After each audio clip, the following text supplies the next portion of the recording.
Hello and welcome to the Forza Italian Football Podcast. What a weekend it's been. And of course, I'm not your usual host, Conor Clancy. It's Nicholas Carroll taking over the duties today. And joining me is, as always, Vito Doria. Vito, how you going? Yeah, feeling pretty good, Nick. It was another great round of Serie A action, and especially with the Derby della Madonnina being played just over an hour ago. I think it's a great time to talk about it and the rest of the action. And of course, joining us, you might have noticed anyone watching live from the San Siro, we have Dov Schiavone. So you're watching live from the San Siro. Yeah, just...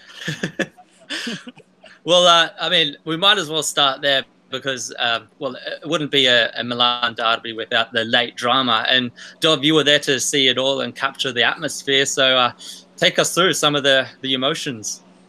Oh, well, the first thing, how amazing was the Inter choreography. The Milan one was good, but the Inter one was really, really spectacular. Apparently they spent 3 months planning and making it. And I think everybody will agree it was certainly worth it. And I think it was quite... The thing about the choreography, so I thought was quite good, is that obviously Inter had the one with like the symbol of Milan and the little snake. And then Milan's one was then breaking the snake in half, which I thought was quite apt. It's almost as if they planned it together. But then obviously afterwards they're just taking away things. Sorry, people. But yeah, I mean, the atmosphere was obviously fantastic. We had some stuff on the Instagram on Forza Italian Football and put some videos up on the Twitter as well afterwards with all the Inter fans jubilant. And the atmosphere of the stadium was as you would expect. It was. You've been to the derby, I've been to multiple, and it's electric. A full San Siro with two teams that are relatively equal kind of going at it, and quite an important derby as well. It's just absolutely electric. It's one of the greatest things in football. And it's obviously a pleasure and an honour and a privilege to be there as well. So yeah, the atmosphere was great. The game, not so much.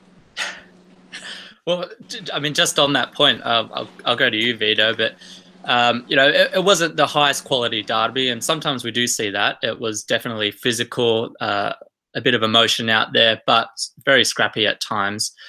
Though Inter did it late, and they've done it like that quite a bit this season. It's almost a new mentality kind of arising. What did you make of Inter? If I was to talk about the game in general, I thought it was a disappointing game and very cagey and scrappy. Inter in particular, they started off slow, but in the second half, I thought they were the team that looked more willing to win the game. And I could see that based on Spalletti's substitutes. To bring in players like Keita Balde, he brought on Candreva. They were more offensive changes than what Gattuso served up. And Gattuso looked like he was going to close the game. Spalletti allowed his team to keep going at it despite the scrappiness. And Icardi is a guy that doesn't always need a lot of touches, but he had a goal disallowed in the first half. And this time he scored in stoppage time and scored a much needed goal. Yeah, definitely. Inter, as I kind of referred to there, they've left it late quite a bit this season. They've actually scored 7 of their 13 goals in the final 15 minutes. And then on the other hand of things, AC Milan have conceded 10 of their 11 goals in the second half. So it seems like one team's playing till the end and one team's possibly struggling to do that. I wouldn't say that, Nick. I wouldn't say that they're playing to the end. It's more that both teams are really tired. But yeah, I think it was about the 70th minute. It was noticed. It was very noticeable about how tired. And Inter for most of the second half, particularly the end of it, they just had them pinned back into their own box, and Milan couldn't get that out ball because Higuain was taken out of the game by Skriniar and De Vrij. And Suso and Çalhanoğlu were both, they couldn't move anymore. So they didn't have anything left in the tank. And that's something that Gattuso obviously worked on, was the fitness. And Inter look today, the fitter team, the two of them. And I think that's what won Inter the game. And it's probably what's won them games earlier on in the season is the fact that they're a much fitter side, and they can go and they can play for the whole 90 or for most of the 90 minutes, whereas other teams maybe kind of fade a bit earlier than they do. Yeah, I'll stick with you, Dov. But it did seem like both teams were lacking a bit of match fitness, possibly off the back of the international break.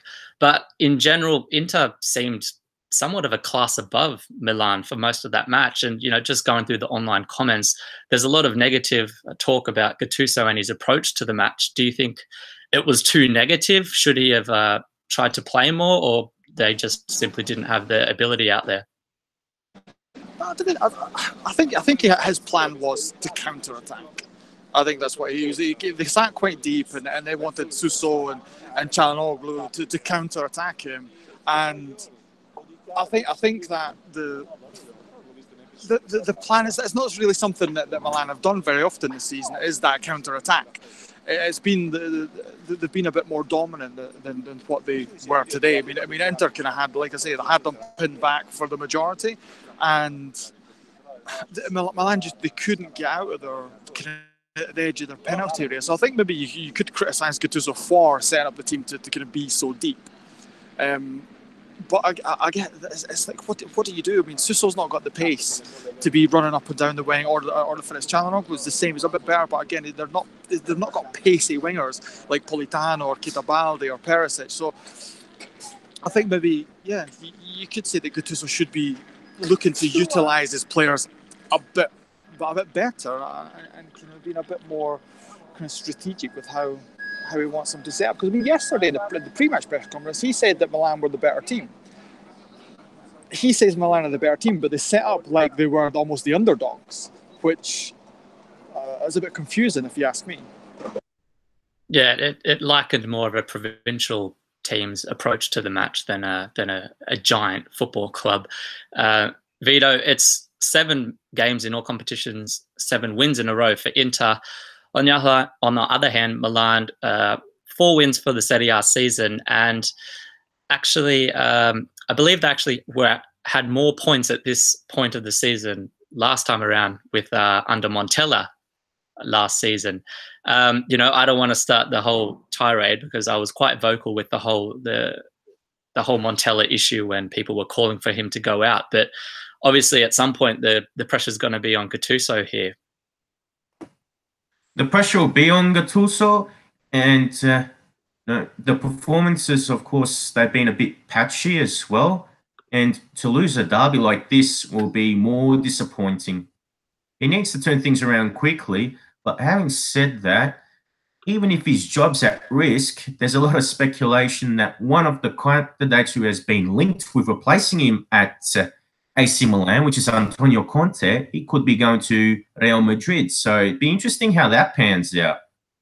I mean, if Conte goes to Real Madrid and Gattuso still gets bad results at Milan, I wonder who Milan's going to turn to next to replace him. To be honest, Vito, I don't think they're going to be replacing Gattuso anytime soon. Conte's got a lot of kind of... He's tied up at Chelsea with a massive contract. And I think he's at 12 million euros a year. There's no way in hell Milan can afford to pay that for a coach, and they can't afford to buy that out. So you're expecting Conte to come to an agreement with Chelsea, which why would he kind of give away 12 million euros? Milan couldn't afford to probably give him half of that, if I'm being perfectly honest. So I think Conte is a bit of a pipe dream for Milan, if I'm being honest. In terms of Gattuso, I think like we're saying that Gattuso's job's at risk, but it was a last-minute goal and it was an error from Donnarumma. I think we should be looking more at the players. Like, what was Masaccio doing? What was Donnarumma doing in the final minutes of a game to make a mistake? Like, Donnarumma just makes mistakes all the time, and I think that's something that needs to be looked at rather than kind of Gattuso's approach to games.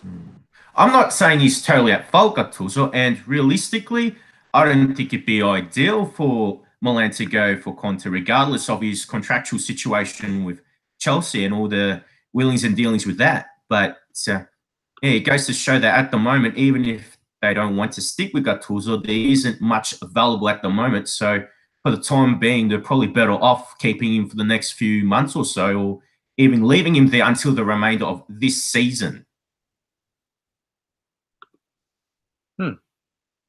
Interesting thoughts there. Well, guys, actually, Dov, both of us were there. I think it might have been 2 seasons ago when Inter were ahead the whole match and Milan scored a 98th minute equaliser.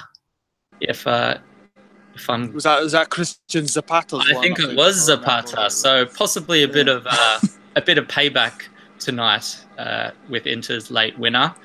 But unless either of you guys had wanted to discuss more about the Milan derby. I wanted to talk about Donnarumma because I think that's it's a big thing that it was his mistake that cost Milan again. Obviously, we've seen him completely mess up in the Coppa Italia, and even this season, he's always got a mistake in him. And I see, obviously, I had a quick look on Twitter afterwards, and a few people are kind of beginning to question whether or not he should even be Milan's number one. They've got Reina there, sitting on the bench, an experienced goalkeeper. I mean, do you think Donnarumma should maybe kind of give him a couple of games off, let Reina go in, or do you think that because of the wage that he's on, and that he's kind of been number one for a couple of seasons, that you're gonna have to live with him making these mistakes? I think the club's certainly under pressure because because he's on that kind of wage. There's that need to have to actually play him and justify the spend on him. But I mean, Dov, we've been talking about for 3 seasons ago. I remember being on the pod when I first started and when Donnarumma first came onto the scene, and there was the next Buffon, but this time it was the talk was, no, this will be the next Buffon. And sure enough, a couple seasons down the track, and we're starting to question that again. Vito, I saw a tweet just before that it might be the first time ever that a footballer has peaked at 17 years old. Is there a future for Donnarumma still? There is a future for him, but I reckon it'd be quite some time until he turns it around. He's still making far too many errors for my liking. And this season and the previous one, he has shown real lapses in his game, whereas in the first 2 seasons, he looked very confident and he was looking like a goalkeeper that had maturity beyond his years. Now, I think it's not just skill, it's probably a mentality issue with him. And I think there are a few other young goalkeepers coming through, like Emil Aldero at Sampdoria and Alex Merritt when he's fit at Napoli. I think there are just a couple of the young goalkeepers that might be able to take that next step. So I think Donnarumma needs to really watch his back and lift his game soon. Otherwise, he might even lose his spot in the national team too. Well, I mean, CM Fox certainly seems to think so. He's of the belief that Mattia Perin is better. And I think there are a lot of people, in fairness, out there in the Azzurri supporters who would much rather Perin between the sticks for Italy, and myself included. I think I would feel much more comfortable. Dov, Perin, is he a better opportunity? I agree, but the problem is he doesn't play. Yeah. So you've then got another problem. You've got, I think, a better goalkeeper, a more kind of sturdy goalkeeper, a consistent one, but he doesn't play football. So problems.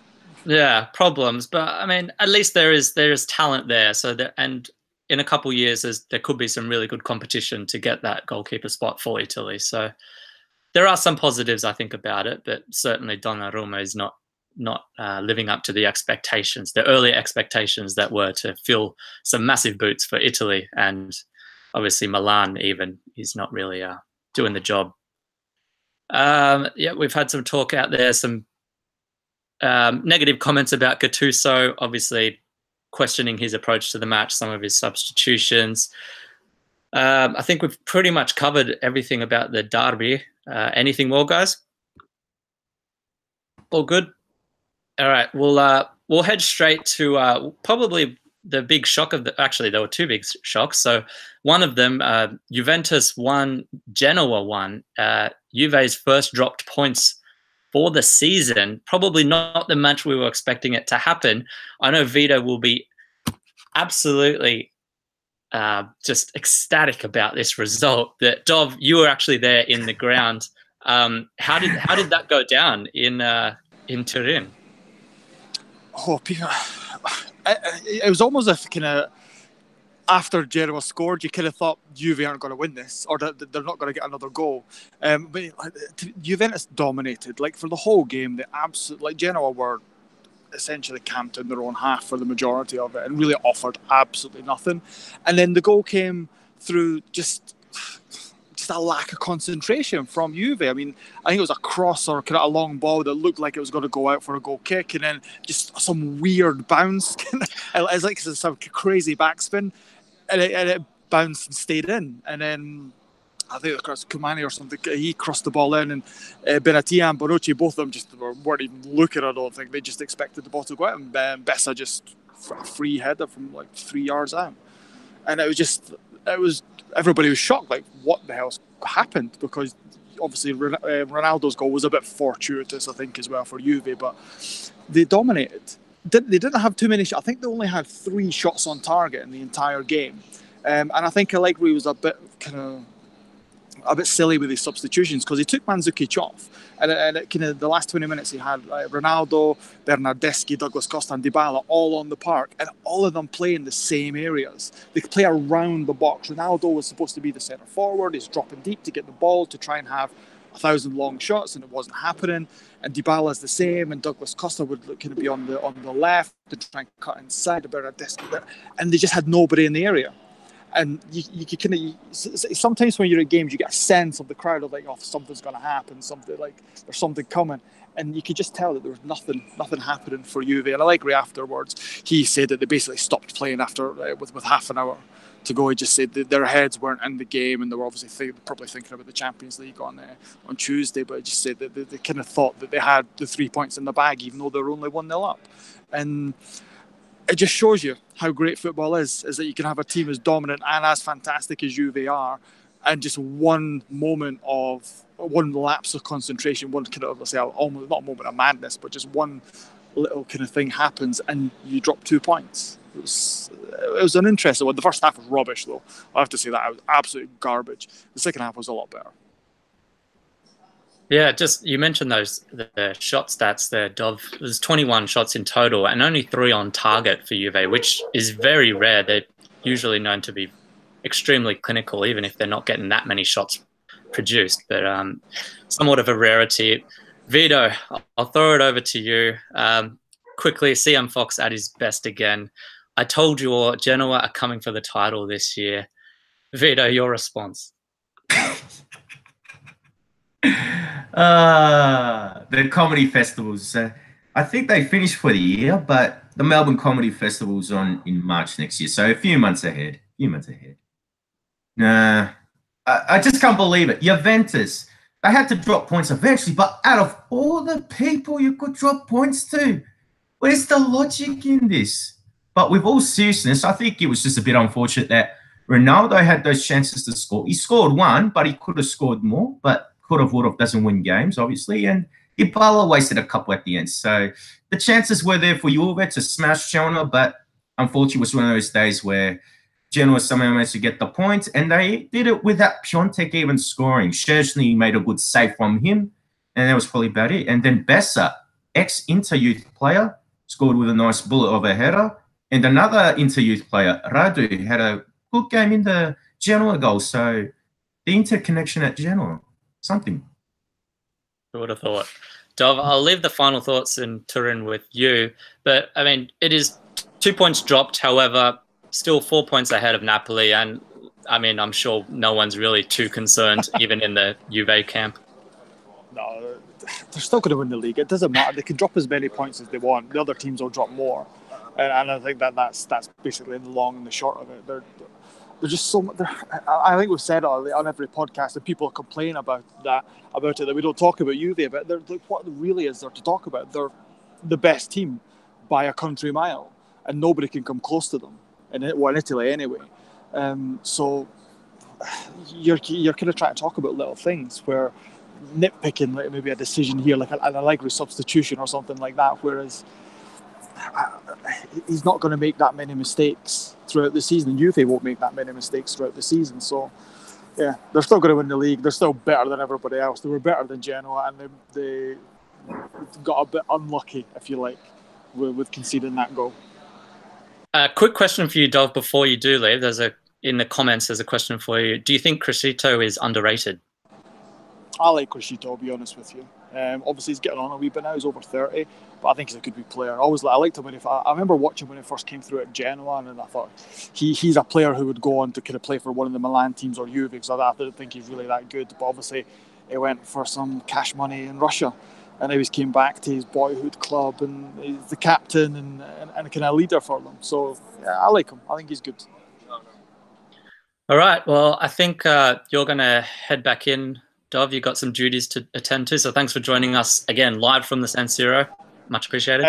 Hashtag FIF at the games, everybody. I'll see you soon. Bye-bye. Bye, Dov.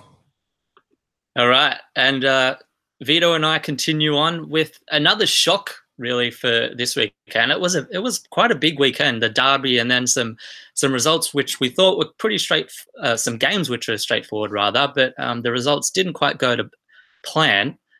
Spal beat Roma 2-0. Vito, what were your thoughts on that? A bit of a shock. Shock result, and I thought Roma were very wasteful. They had about 63% possession compared to Spal's 37%. And I thought that Dzeko and Unde in particular should hold some responsibility, because they were probably the most wasteful with the opportunities. Vanja Milinkovic-Savic, the brother of Sergei from Lazio, he had a good game for Spal, but then towards the end he had a bit of a brain fade, argued with the referee, and then threw the ball into the crowd and then got sent off. So that was crazy. But otherwise, Spal did what they could with limited possession. Semplici, the coach, did well to set up the team right. They had a more creative midfield despite having that low percentage of possession, and that helped with them when they used the ball.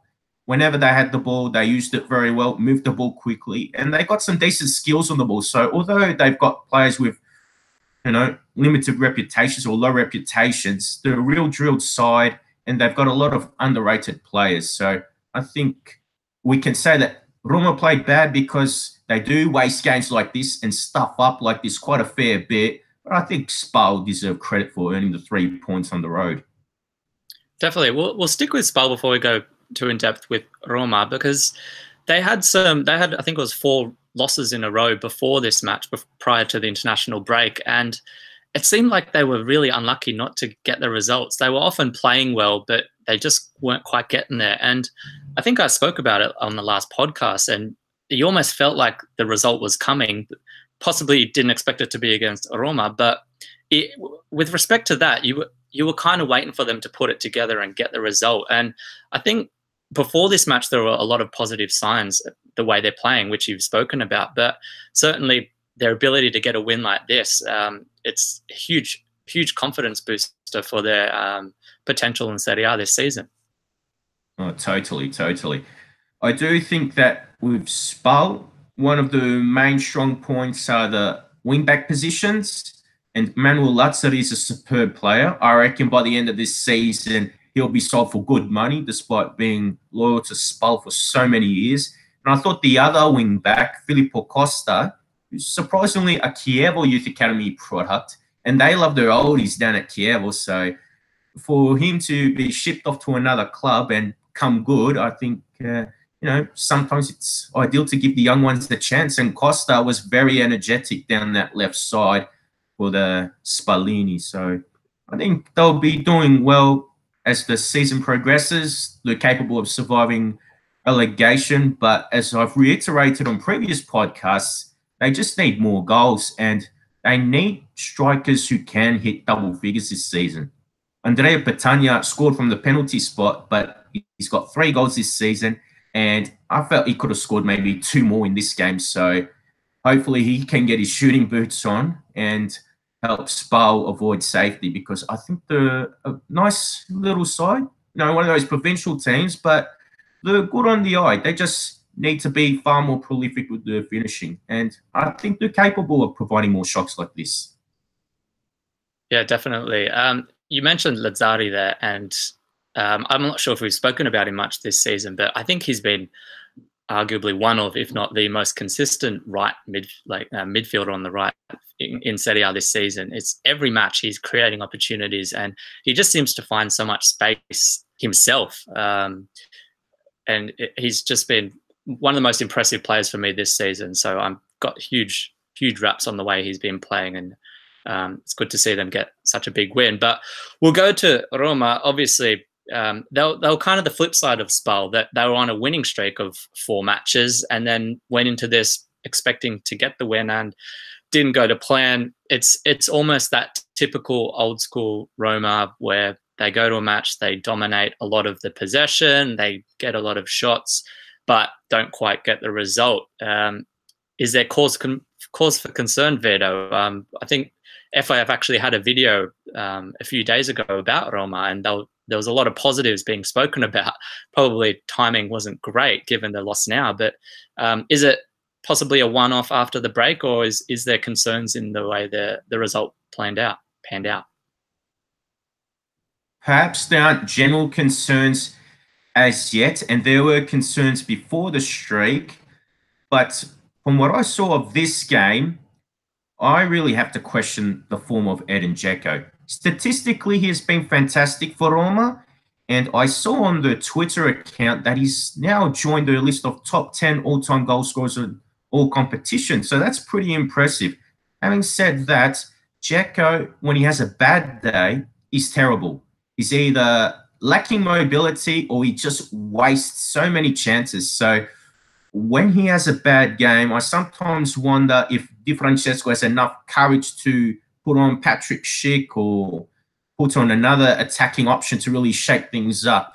Although Dzeko has got great experience and he's had a fine career throughout Europe, I don't think he should be earning that centre forward spot very comfortably. And when Roma has a bad game, especially when he wastes chances, sometimes he's just got to really take the responsibility and take a look at himself, see what he was doing wrong.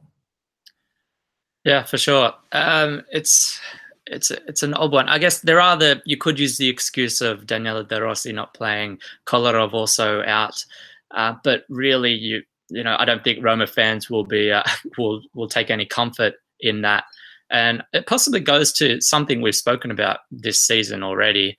There's a comment from Philip. I mean, the midfield is very downgraded than last year, he says. And it goes to a tweet that Vieri, one of our FIF reporters, I saw him during the game actually tweeting something, I'm paraphrasing, but something along the lines of, you can't expect to replace Nangolan with who was it? With Cristante and expect the same results. And, it's true. It's the midfield is, we can keep talking about it, but it's just so different to last season. And I don't think we can expect the same results given that. That's true. And I did look at Vieri's tweets as well. The other thing I find intriguing about that, though, is looking at the lineups. I think Cristante played deeper than what Nainggolan would have played. Yeah. When I saw Cristante play at Atalanta, he played further forward, perhaps but in a more advanced role, and he was able to make late runs into the box and score goals. In the last few games, Lorenzo Pellegrini's been performing that role, so I really question if Pellegrini and Cristante can really coexist in that same midfield and actually produce positive results for the Giallorossi. Yeah, it definitely seems like Di Francesco's still got a lot to figure out as to how to play that midfield. There is a lot of up and coming and promising talent there. It's just how and if they can work it together in one team is big question marks. And of course, they need to do it consistently enough to try and stay in the top 4 in the Champions League spot. So they seem to be able. It's just the inconsistency, I think, is, as always with Roma, it seems to be. Vito, any more on Roma before we move on? No, we can move on. Enough has been said. Enough has been said. All right. And with that, we'll go to a team that actually was expected to win and did the job. Napoli 3-0 over Udinese. I believe they were without Insigne, but it didn't seem to matter for them. They just went about their duties. Another day in the office. Pretty simple, Vito? It was rather simple, especially based on that scoreline. What I liked about this performance was that two of the non-regular midfielders scored the goals. Fabian Ruiz came on early for Simone Verdi and scored a fantastic goal in the 14th minute from outside the box, which was great to see. And Marco Rog, who was hardly utilised by Maurizio Sarri in the previous years, he has been earning more playing time under Ancelotti, albeit mostly in cameo roles, but he took his chance this time and he managed to score the third goal with a nice low strike. So I'm happy for those two guys. And it's an ideal look for Napoli to have these kind of contributors. When you have backup players scoring in games like this, it's a big plus, and it also takes pressure off the regular starters and the stars of the team too. Definitely, it's a big plus from previous seasons, and obviously they'll go into the Champions League rounds being a bit more refreshed in their team lineup. They went out with a 4-4-2 in this match, and yeah, as you said, I really like to see Rog out there, and for him to get a goal, it was great. He hasn't been great this season, I'll say, when he has come on, but I'm really glad he's actually getting the time to start to develop his skills more and be part of this team. I think that's the key, to actually give them some playing time so they can develop. To be honest, I don't think there's really much to go into Udinese. My apologies to any Udinese fans out there, but there's really not much to talk about with that team. So Lasagna had one good chance, which forced the save out of Orestes Karnezis early in the first half. Then Pusetto, the Argentine winger, could have equalised near the stroke of halftime. But then Lasagna had another chance before halftime, and he blasted it right in the crowd, Antonio Candreva-esque. So when you're wasting those chances against a team like Napoli, it's really going to hurt you, and obviously it did. Yeah, well, with that, we'll head over to Atalanta and Chievo. Now, we did have a reporter live from there, so anyone who listens to the podcast, the audio podcast, will hear some of the comments that from our live reporter. However, just quickly, we'll just cover it. It was pretty convincing, Vito, and I guess the big headline with this was Josip Ilicic coming back and scoring a hat-trick with two particularly really nice goals. Some positives for Atalanta, finally. After the defeat to Sampdoria before the international break, Gianpiero Gasparini said that Atalanta had to lower their goals and just focus on safety. It seems that mentality has worked. That way of thinking is good for them, that they just take it one game at a time, and it showed. Probably the third goal Ilicic scored was probably the most boring goal of the lot, because the other four goals of that game, they were excellent. The first three of that game were all outside of the box, and when a goalkeeper like Stefano Sorrentino can't save those shots, I mean, that's got to be saying something. For Gianpiero Ventura, who's the coach of Chievo, though, I don't think he could have got a worse return to Italian football. After the disaster that was the World Cup playoff fiasco against the Swedes, to lose 5-1 on your club return, it's like the nightmare continues for him, and you've got to wonder, was this the right time to return to coaching, particularly in Italian football? It really blows my mind what Ventura is doing at Chievo after, as you said, the disaster that was the Azzurri missing the World Cup. Surely, if he was going to make a comeback, it needed to be the right one, and one where there was at least some hope or something to work with, or something he could show his abilities with, if his abilities are still there. But Chievo, what was he thinking? Like this, it was only ever going to end in heartbreak, surely. Like, I mean, we could talk about that, but it just seems crazy to me. Anyway, we'll move on with that. Lazio got a win over Parma. Again, we'll have some more comments live from the match on this one from our reporter on the ground for the audio podcast. Any thoughts on Lazio before we move on, Vito? They jump up to fourth now with that win, and these are the kind of wins that Lazio need to get. I still don't believe they're in the best form, but I think Simone Inzaghi will be glad to take the 3 points. Parma, I must admit, were a bit wasteful, and there was a particular moment where Roberto Inglese had tried to do it himself, and he had a teammate to the left of him, but instead he took the shot when there were 3 defenders in front of him, and he wasted it. So, again, it's about maximizing your opportunities, and in that moment, Parma didn't, whereas Lazio did. Yeah, just quickly to fill up in the comments, my apologies, but we did start, in fact, with the Milan derby. So if you kind of rewind, you can check out the conversation about that. We had Dov speaking live from the San Siro, so my apologies. But for everyone else, we'll head over to Fiorentina Cagliari. That ended 1-1. Possibly a disappointing result for the Viola, Vito? Absolutely. I still think they've got one of the best young attacks in Serie A, and I thought they could have done a lot better than just relying on a Jordan Vertu penalty to get their goal. Cagliari, I don't think they're too bad. They just need a bit more time to keep playing their game and gelling. I thought they played well before the international break against Bologna when they got the 2-0 win. So I think there is a style of play there. But the interesting about this game was that Leonardo Pavoletti got his 4th goal of the season, 3rd or 4th goal, not entirely sure. But the interesting thing about this one is he got it with his foot. And usually that guy scores with headers. So that was rather amusing.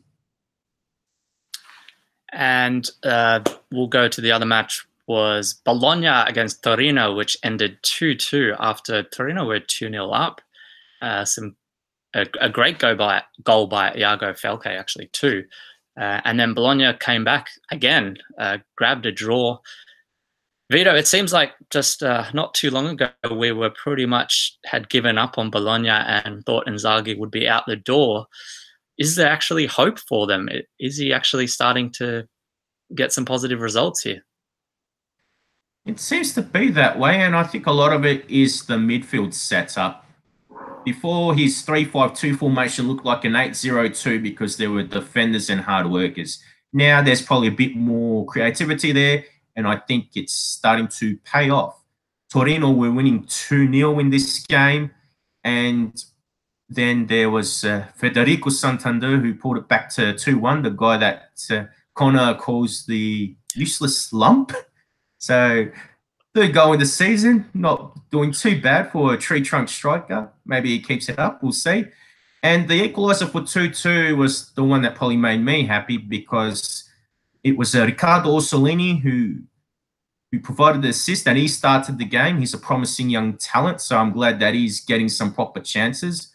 And he set up his Italy under-21 teammate Arturo Calabresi, who's a defender, but he made the run forward, got an equaliser, and it's good to see when young Italians are doing something good and showing some progress. So hopefully those two can keep it up. Definitely, and that pretty much covers. Well, sorry, there was also Frosinone, another draw. Frosinone Empoli 3-3. We won't talk too much about that one, but it's top game, like an action-packed game, yeah, for sure. Did you want to speak about it, Vito? Actually, I'll speak a bit about it. Although Frosinone and Empoli both came up from Serie B, it goes to show that just because they're small teams or lack star names, it doesn't mean that it's going to be a boring game. This game was a fantastic game to watch, a lot of drama, a few swings back and forth. And Empoli, they're a team that plays some excellent football. They just haven't got a classy enough striker to bury more of their chances. And Frosinone, they are on the bottom, well, the second from bottom because Chievo's there, but they can play football when they want to, and they might not have the quality, but there are moments where they can play some nice football. It's just that the coach Moreno Longo, I think he just was too cautious whenever they took the lead, and when you coach those small sides, sometimes you just get that habit when you get the lead, you just want to sit back and defend, but it doesn't always work that way. Sometimes the opposition will actually punish you. Well, that pretty much ends it with Serie A. But look, because I'm hosting, I'm just going to just take it wherever we want, Vito. So I know we both follow the Serie B a bit, watch the results there, and always looking for those southern teams going well. While Foggia did lose, just to update everyone, they did lose to another southern team. So Cosenza got their first win of the season, which was great. So good to see them get up. Vito, what do you make of the Serie B at the moment?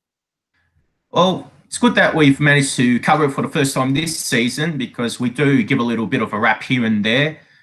And so far, it's been rather intriguing. I don't think we're getting the high-scoring games like we did last season, but at the moment, Pescara's on top, and they managed to get a 3-1 win away to Spezia, who are still in the playoff areas as well, the fourth, the last time I checked. So I think Pescara, they got a good win on the road, and Pepe Pilon, who actually got Chievo into Europe about 10 years ago, he's having a career revival at Pescara. So he's created an effective unit, and they look like they might be back in Serie A.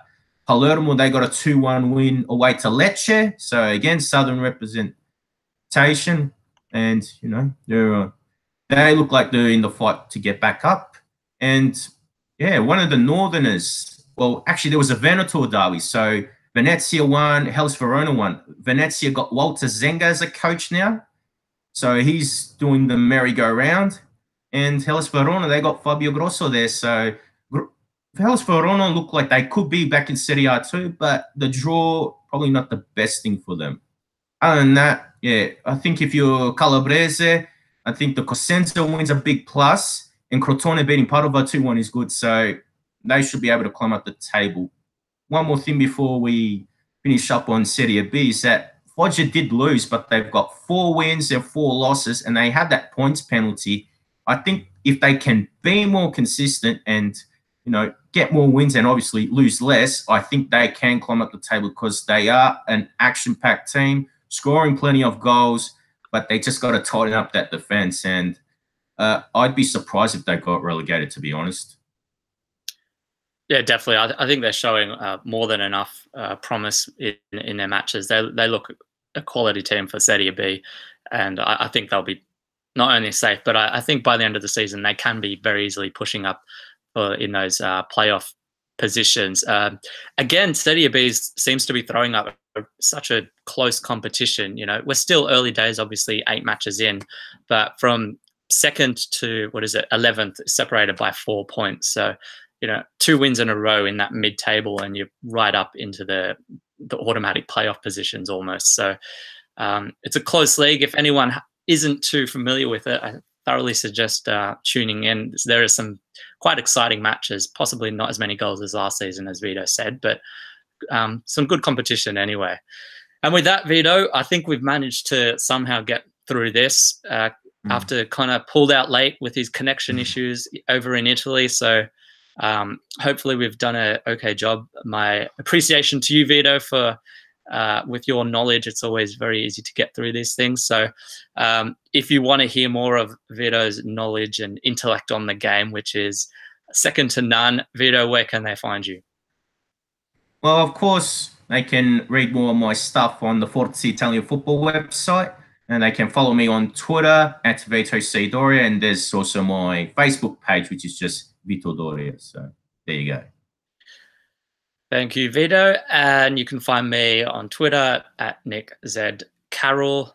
Otherwise, of course, find FIF on Twitter, Facebook, Instagram. We have FIF at the games, as Dov mentioned earlier in the podcast. We have often 5 or 6 games being broadcast live. So there's some really great content live from the games being broadcast. So make sure you're checking those out. And of course, for those of you listening or watching on YouTube, where we've had quite a few videos over the last week come out, some about teams in particular. I've also put one out about looking and analysing VAR and the use of that. So please check those out and subscribe to the channel so you are notified when they are published. But otherwise, that's it from us. Thank you for joining us. Thank you to everyone in the comments. I'm sure Conor will be back next week to take over the hosting duties back. So until next time, from Vito and myself, ciao. Ciao, ciao.